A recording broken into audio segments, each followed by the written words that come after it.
Harry Potter and the Philosopher's Stone by J.K. Rowling. Chapter 1. The Boy Who Lived. Mr. and Mrs. Dursley, of number 4, Privet Drive, were proud to say that they were perfectly normal, thank you very much. They were the last people you'd expect to be involved in anything strange or mysterious, because they just didn't hold with such nonsense. Mr. Dursley was the director of a firm called Grunnings, which made drills. He was a big, beefy man with hardly any neck, although he did have a very large mustache. Mrs. Dursley was thin and blonde and had nearly twice the usual amount of neck, which came in very useful as she spent so much of her time craning over garden fences, spying on the neighbors. The Dursleys had a small son called Dudley, and in their opinion there was no finer boy anywhere. The Dursleys had everything they wanted, but they also had a secret, and their greatest fear was that somebody would discover it. They didn't think they could bear it if anyone found out about the Potters. Mrs. Potter was Mrs. Dursley's sister, but they hadn't met for several years. In fact, Mrs. Dursley pretended she didn't have a sister, because her sister and her good-for-nothing husband were as un-Dursleyish as it was possible to be. The Dursleys shuddered to think what the neighbors would say if the Potters arrived in the street. The Dursleys knew that the Potters had a small son, too, but they had never even seen him. This boy was another good reason for keeping the Potters away. They didn't want Dudley mixing with a child like that. When Mr. and Mrs. Dursley woke up on the dull, gray Tuesday our story starts, there was nothing about the cloudy sky outside to suggest that strange and mysterious things would soon be happening all over the country. Mr. Dursley hummed as he picked out his most boring tie for work, and Mrs. Dursley gossiped away happily as she wrestled a screaming Dudley into his high chair. None of them noticed a large tawny owl flutter past the window. At 8:30, Mr. Dursley picked up his briefcase, pecked Mrs. Dursley on the cheek and tried to kiss Dudley goodbye but missed, because Dudley was now having a tantrum and throwing his cereal at the walls. "Little tyke," chortled Mr. Dursley as he left the house. He got into his car and backed out of number 4's drive. It was on the corner of the street that he noticed the first sign of something peculiar, a cat reading a map. For a second, Mr. Dursley didn't realize what he had seen, then he jerked his head around to look again. There was a tabby cat standing on the corner of Privet Drive, but there wasn't a map in sight. What could he have been thinking of? It must have been a trick of the light. Mr. Dursley blinked and stared at the cat. It stared back. As Mr. Dursley drove around the corner and up the road, he watched the cat in his mirror. It was now reading the sign that said Privet Drive No. Looking at the sign, cats couldn't read maps or signs. Mr. Dursley gave himself a little shake and put the cat out of his mind. As he drove towards town he thought of nothing except a large order of drills he was hoping to get that day. But on the edge of town, drills were driven out of his mind by something else. As he sat in the usual morning traffic jam, he couldn't help noticing that there seemed to be a lot of strangely dressed people about. People in cloaks. Mr. Dursley couldn't bear people who dressed in funny clothes, the get-ups you saw on young people. He supposed this was some stupid new fashion. He drummed his fingers on the steering wheel and his eyes fell on a huddle of these weirdos standing quite close by. They were whispering excitedly together. Mr. Dursley was enraged to see that a couple of them weren't young at all. Why, that man had to be older than he was, and wearing an emerald green cloak. The nerve of him! But then it struck Mr. Dursley that this was probably some silly stunt. These people were obviously collecting for something. Yes, that would be it. The traffic moved on, and a few minutes later, Mr. Dursley arrived in the Grunnings car park, his mind back on drills. Mr. Dursley always sat with his back to the window in his office on the 9th floor. If he hadn't, he might have found it harder to concentrate on drills that morning. He didn't see the owls swooping past in broad daylight, though people down in the street did. They pointed and gazed open-mouthed as owl after owl sped overhead. Most of them had never seen an owl even at night time. Mr. Dursley, however, had a perfectly normal, owl-free morning. He yelled at 5 different people. He made several important telephone calls and shouted a bit more. He was in a very good mood until lunchtime, when he thought he'd stretch his legs and walk across the road to buy himself a bun from the baker's opposite. He'd forgotten all about the people in cloaks until he passed the group of them next to the baker's. He eyed them angrily as he passed. He didn't know why, but they made him uneasy. This lot were whispering excitedly, too, and he couldn't see a single collecting tin. It was on his way back past them, clutching a large doughnut in a bag, that he caught a few words of what they were saying. The Potters, that's right, that's what I heard. Yes, their son, Harry. Mr. Dudley stopped dead. Fear flooded him.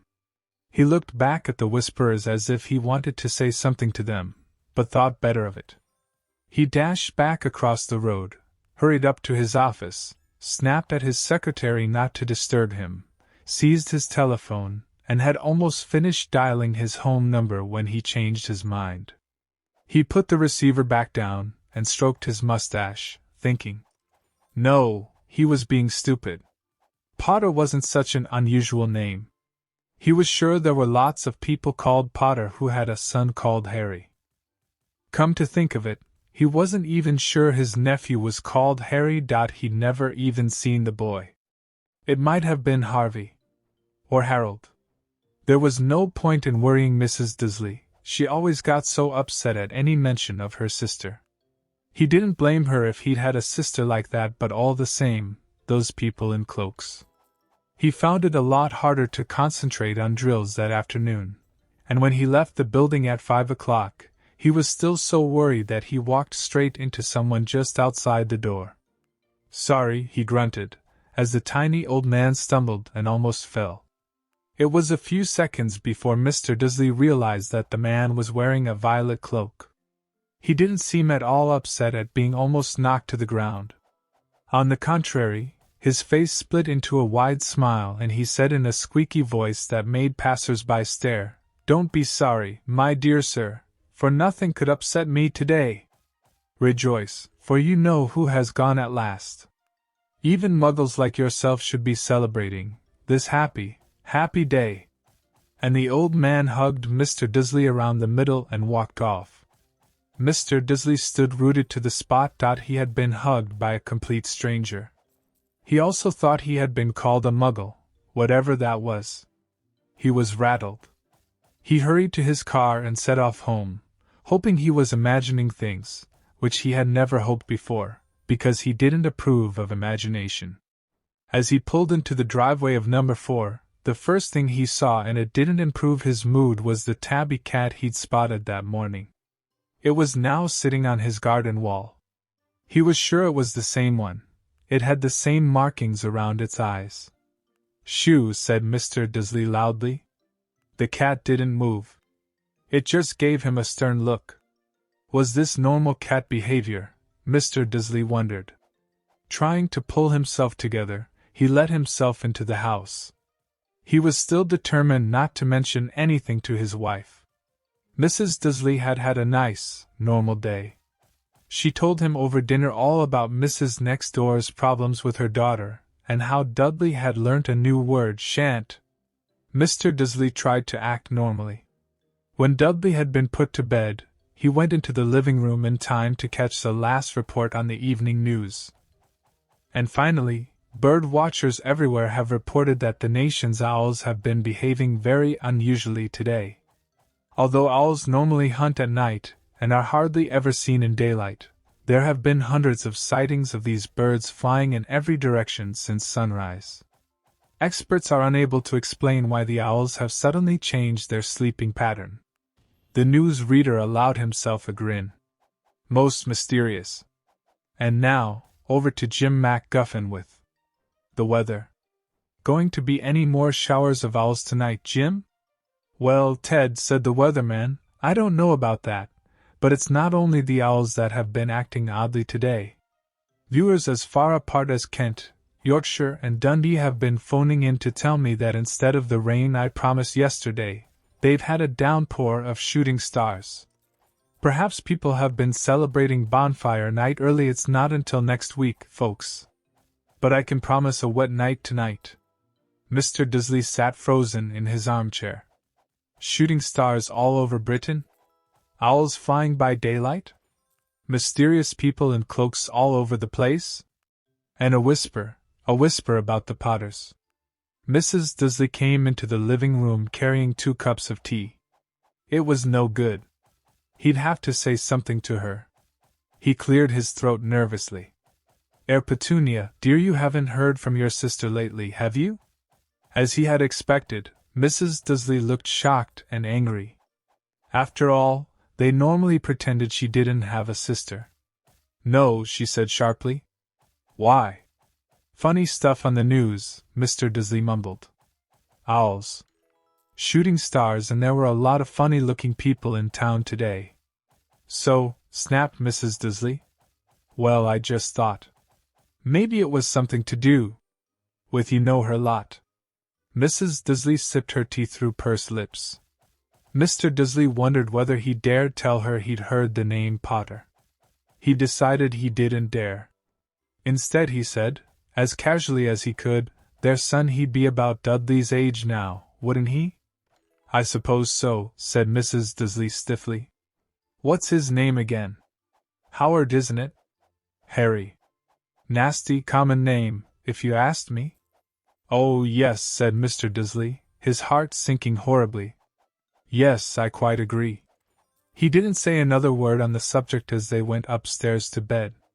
While Mrs. Disley was in the bathroom, Mr. Disley crept to the bedroom window and peered down into the front garden. The cat was still there.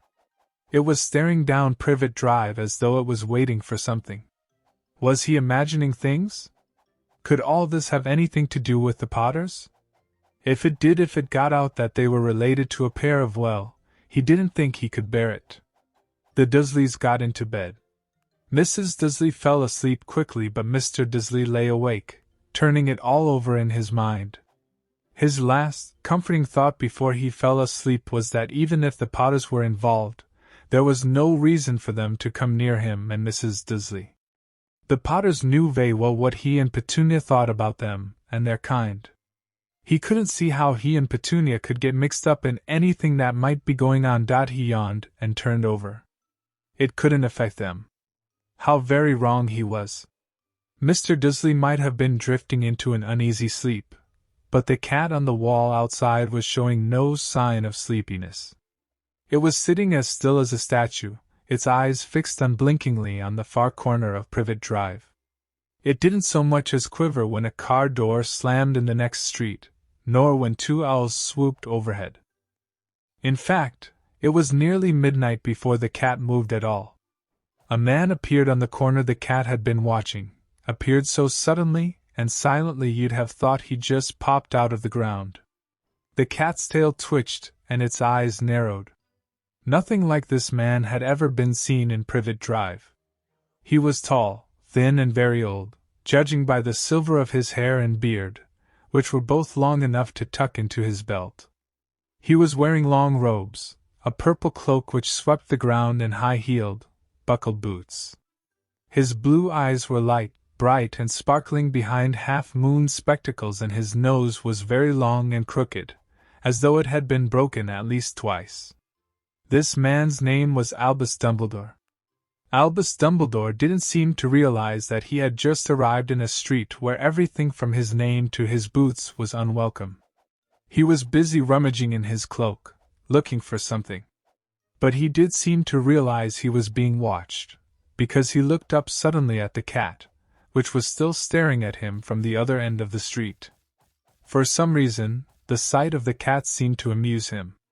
He chuckled and muttered, "I should have known." He had found what he was looking for in his inside pocket. It seemed to be a silver cigarette lighter. He flicked it open, held it up in the air and clicked it. The nearest street lamp went out with a little pop. He clicked it again, the next lamp flickered into darkness. 12 times he clicked the put-outer, until the only lights left in the whole street were 2 tiny pinpricks in the distance, which were the eyes of the cat watching him. If anyone looked out of their window now, even beady-eyed Mrs. Disley, they wouldn't be able to see anything that was happening down on the pavement. Dumbledore slipped the put outer back inside his cloak and set off down the street towards number 4, where he sat down on the wall next to the cat. He didn't look at it, but after a moment he spoke to it. "Fancy seeing you here, Professor McGonagall." He turned to smile at the tabby, but it had gone. Instead, he was smiling at a rather severe-looking woman who was wearing square glasses exactly the shape of the markings the cat had had around its eyes. She, too, was wearing a cloak, an emerald one. Her black hair was drawn into a tight bun. She looked distinctly ruffled. "How did you know it was me?" she asked. "My dear Professor, I've never seen a cat sit so stiffly." "You'd be stiff if you'd been sitting on a brick wall all day," said Professor McGonagall. "All day? When you could have been celebrating?" "I must have passed a dozen feasts and parties on my way here." Professor McGonagall sniffed angrily. "Oh yes, everyone's celebrating, all right," she said impatiently. "You'd think they'd be a bit more careful, but no, even the Muggles have noticed something's going on. It was on their news." She jerked her head back at the Dursleys' dark living room window. "I heard it. Flocks of owls shooting stars. Well, they're not completely stupid. They were bound to notice something. Shooting stars down in Kent, I'll bet that was Daedalus Diggle. He never had much sense." "You can't blame them," said Dumbledore gently. "We've had precious little to celebrate for 11 years. "I know that," said Professor McGonagall irritably. "But that's no reason to lose our heads. People are being downright careless, out on the streets in broad daylight, not even dressed in Muggle clothes, swapping rumors."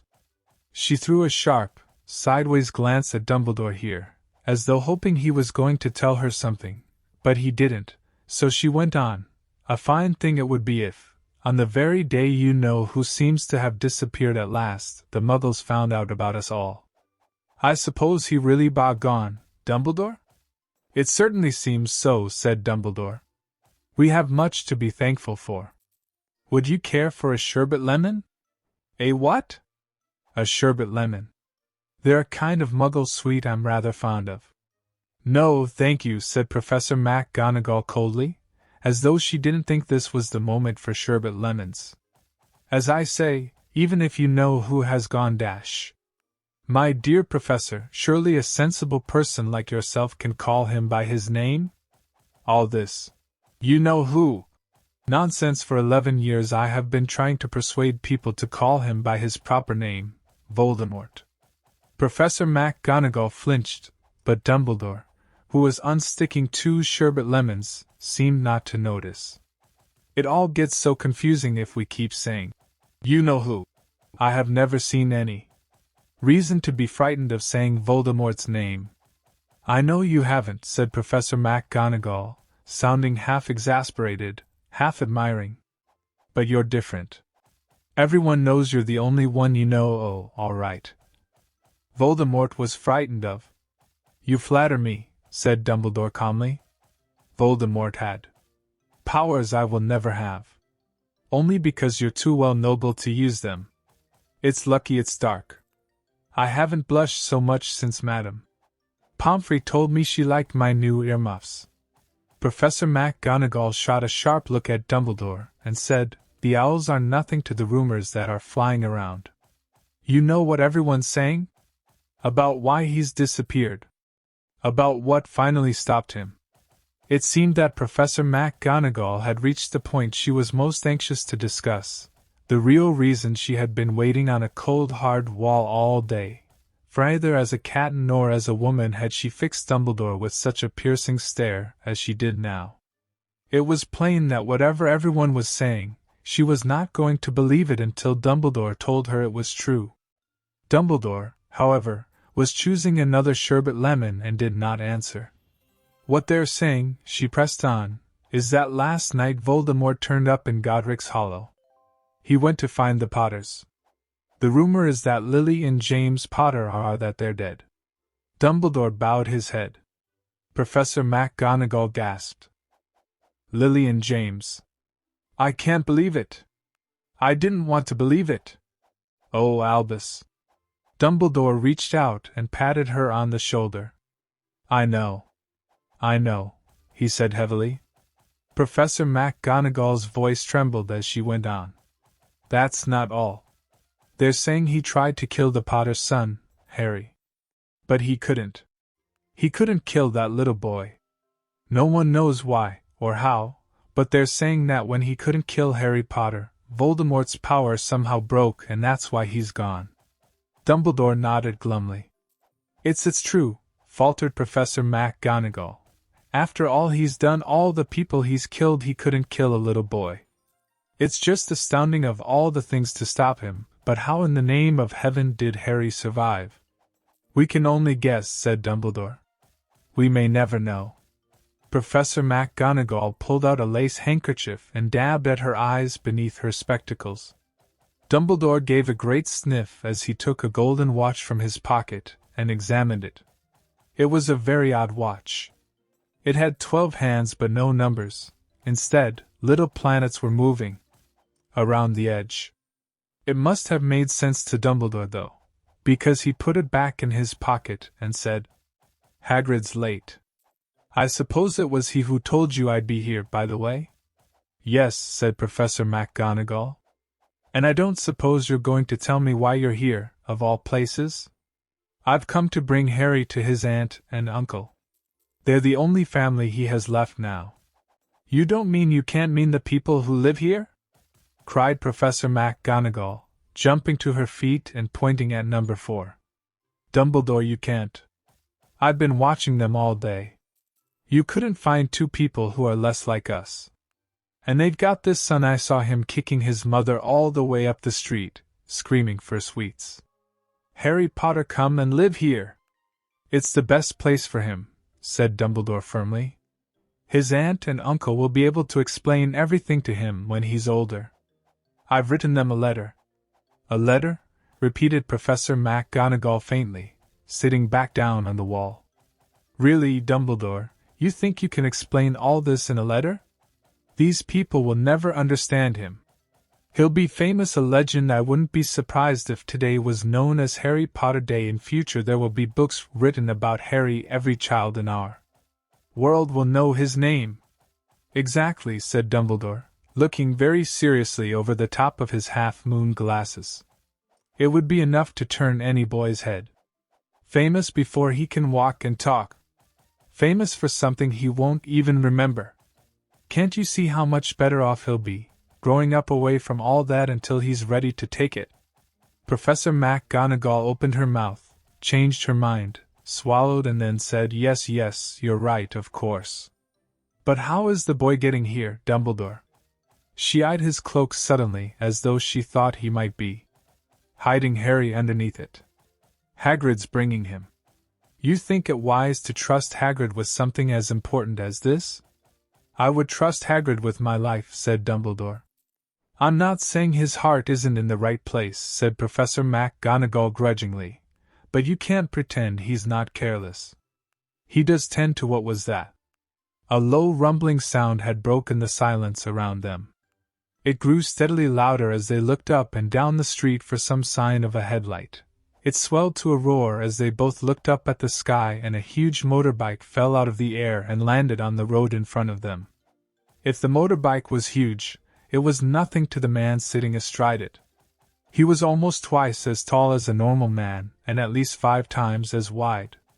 He looked simply too big to be allowed, and so while long tangles of bushy black hair and beard hid most of his face, he had hands the size of dustbin lids, and his feet in their leather boots were like baby dolphins.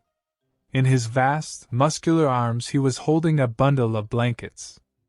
Hagrid, said Dumbledore, sounding relieved. At last? And where did you get that motorbike? Borrowed it, Professor Dumbledore, sir, said the giant, climbing carefully off the motorbike as he spoke. Young Sirius Black lent it me. I've got him, sir. No problems, were there? No, sir. House was almost destroyed, but I got him out all right before the muggles started swarming around. He fell asleep as we was flying over Bristol. Dumbledore and Professor McGonagall bent forward over the bundle of blankets. Inside, just visible, was a baby boy, fast asleep. Under a tuft of jet black hair over his forehead they could see a curiously shaped cut, like a bolt of lightning. "Is that where Dash?" whispered Professor McGonagall. "Yes," said Dumbledore. "He'll have that scar forever." "Couldn't you do something about it, Dumbledore?" "Even if I could, I wouldn't. Scars can come in useful. I have one myself above my left knee which is a perfect map of the London Underground." "Well, give him here, Hagrid, we'd better get this over with." Dumbledore took Harry in his arms and turned towards the Dursleys' house. Could I say goodbye to him, sir?" asked Hagrid. He bent his great, shaggy head over Harry and gave him what must have been a very scratchy, whiskery kiss. Then, suddenly, Hagrid let out a howl like a wounded dog. "Sure," hissed Professor McGonagall. "You'll wake the Muggles." "Sorry," sobbed Hagrid, taking out a large spotted handkerchief and burying his face in it. "But I can't stand it, Lily and James dead and poor little Harry off to live with Muggles Dash." Yes, it's all very sad, but get a grip on yourself, Hagrid, or we'll be found," Professor McGonagall whispered, patting Hagrid gingerly on the arms as Dumbledore stepped over the low garden wall and walked to the front door. He laid Harry gently on the doorstep, took a letter out of his cloak, tucked it inside Harry's blankets, and then came back to the other two. For a full minute the three of them stood and looked at the little bundle. Hagrid's shoulders shook, Professor McGonagall blinked furiously, and the twinkling light that usually shone from Dumbledore's eyes seemed to have gone out. "Well," said Dumbledore finally, "that's that. We've no business staying here. We may as well go and join the celebrations." "Yes," said Hagrid in a very muffled voice. "I'd best get this bike away. Good night, Professor McGonagall." "Professor Dumbledore, sir." Wiping his streaming eyes on his jacket sleeve, Hagrid swung himself onto the motorbike and kicked the engine into life. With a roar it rose into the air and off into the night. "I shall see you soon, I expect, Professor McGonagall," said Dumbledore, nodding to her. Professor McGonagall blew her nose in reply. Dumbledore turned and walked back down the street. On the corner he stopped and took out the silver put-outer. He clicked it once and 12 balls of light sped back to their street lamps so that Privet Drive glowed suddenly orange, and he could make out a tabby cat slinking around the corner at the other end of the street. He could just see the bundle of blankets on the step of number 4. "Good luck, Harry," he murmured. He turned on his heel and with a swish of his cloak he was gone. A breeze ruffled the neat hedges of Privet Drive, which lay silent and tidy under the inky sky, the very last place you would expect astonishing things to happen. Harry Potter rolled over inside his blankets without waking up. One small hand closed on the letter beside him and he slept on, not knowing he was special, not knowing he was famous, not knowing he would be woken in a few hours' time by Mrs. Dursley's scream as she opened the front door to put out the milk bottles, nor that he would spend the next few weeks being prodded and pinched by his cousin Dudley. He couldn't know that at this very moment, people meeting in secret all over the country were holding up their glasses and saying in hushed voices, "To Harry Potter the boy who lived." Chapter 2. The Vanishing Glass. Nearly 10 years had passed since the Dursleys had woken up to find their nephew on the front step, but Privet Drive had hardly changed at all. The sun rose on the same tidy front gardens and lit up the brass number 4 on the Dursleys' front door. It crept into their living room, which was almost exactly the same as it had been on the night when Mr. Dursley had seen that fateful news report about the owls. Only the photographs on the mantelpiece really showed how much time had passed. 10 years ago, there had been lots of pictures of what looked like a large pink beach ball wearing different colored bobble hats, but Dudley Dursley was no longer a baby, and now the photographs showed a large, blond boy riding his first bicycle, on a roundabout at the fair, playing a computer game with his father, being hugged and kissed by his mother. The room held no sign at all that another boy lived in the house, too. Yet Harry Potter was still there, asleep at the moment, but not for long.